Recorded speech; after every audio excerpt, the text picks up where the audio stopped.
Hai, Assalamualaikum warahmatullahi wabarakatuh. Selamat datang kembali pada perkuliahan Tata Tulis Karya Ilmiah bersama kami, tim pengajar TTKI. Pada perkuliahan kali ini, kita akan membahas penulisan unsur serapan.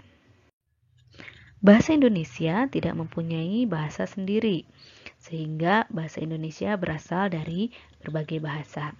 Berikut beberapa bahasa yang mendukung bahasa Indonesia.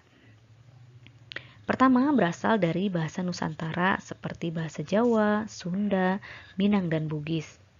Kemudian ada juga bahasa Indonesia yang berasal dari bahasa Arab, dari bahasa Sanskerta, kemudian dari bahasa Barat seperti bahasa Belanda, Portugis, Perancis, dan Inggris. Ada pula bahasa Indonesia yang berasal dari bahasa Timur Jauh seperti bahasa Jepang, bahasa Mandarin, dan Korea. Dan ada juga yang berasal dari bahasa Melayu yang pada saat itu menjadi bahasa pergaulan di masa lalu. Berikut beberapa contoh unsur serapan dari bahasa Arab. Pertama, pikir. Pikir dari bahasa Arab fikrun, tapi penulisannya bukan menggunakan F, tetapi menggunakan P, pikir. Kemudian zaman dengan Z, bukan dengan J, ini juga dari bahasa Arab zamanun. Kemudian juga rezeki. Rezeki menggunakan Z, bukan J, dari rizkun bahasa Arabnya. Ya, berikut contoh unsur serapan yang berasal dari bahasa Barat. Pertama ada kata korsleting yang benar, bukan konsleting.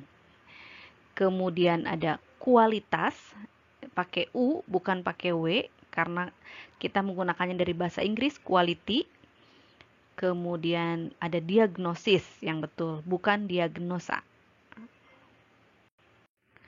Bahasa-bahasa yang mendukung bahasa Indonesia tadi masuk ke dalam bahasa Indonesia lewat penyerapan bahasa dengan 3 cara. Yang pertama adopsi. Adopsi itu adalah penyerapan langsung tanpa mengubah apapun. Misalnya ada kata helm yang diambil langsung, kemudian bank. Ini tidak ada perubahan sama sekali. Sama seperti bahasa aslinya.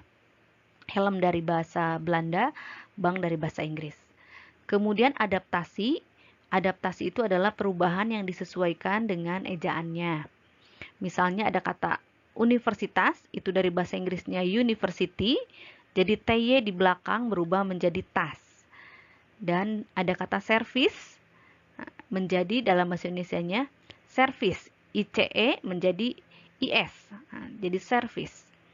Nah, proses yang ketiga melalui translasi. Translasi itu adalah perubahan melalui penerjemahan.